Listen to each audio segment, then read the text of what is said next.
Year over year, more than 1,000 of the state's residents are impacted by the Urban League of Eastern Massachusetts. As more citizens become self-sufficient, local economies grow stronger. I'm Jenny Johnson for Comcast Newsmakers at Suffolk University's downtown Boston studio.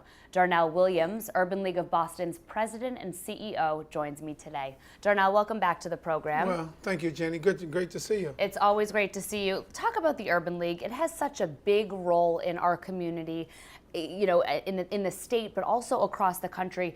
Talk about how it's become an even bigger necessity in these difficult economic times. When I look at my 100 colleagues across the country in major cities in 34 states and the District of Columbia, we are seeing the folks who are impacted by the fiscal cliff discussion, the downturn of the economy, loss of jobs, foreclosures, health disparities. Every element that's impacting urban America comes on our doorstep.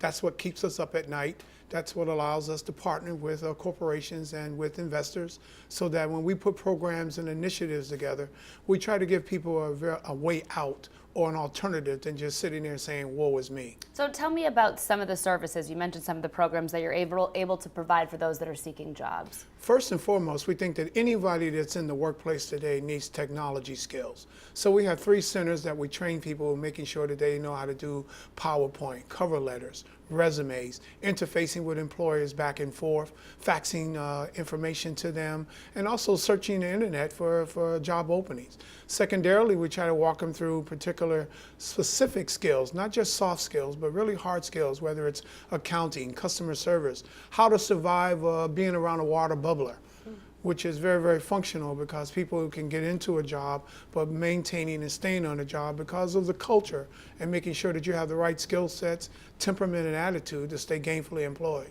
Okay, so we've now moved into a new year. So talk about some of the challenges that you think you're going to be facing as the year moves on. I think the realistic is that the employers are starting to see an uptick in the economy. We see housing starts up. The banking industry is starting to be a little bit more relaxed in terms of being risk averse and loaning folks money. So when we see that, that's going to cause consumers to buy and products to be produced, and therefore that means that there will be hiring. There's jobs. And we believe that jobs will rebuild not only Boston, but America. I think in the campaign, we saw that was a theme throughout. That's been our theme for about 3 to 4 years of putting people to work. Because when a person has a job, they have some dignity about themselves. They can contribute for themselves, for their families, and turn the negative elements around in their community because they're gainfully engaged. Now, you guys have a ton of events that people look forward to, rely on, and learn so much about.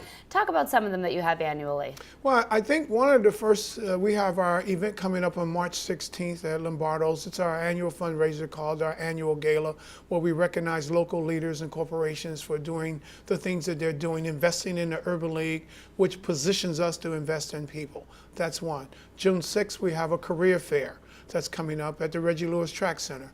And then lastly, we just did our State of Black Boston event up at the State House. And that was really significant because as we advocate for health, for jobs, and economic development, it gives us an opportunity to let the legislators and the governor know what we're doing. So what is your hope to see over the next coming years?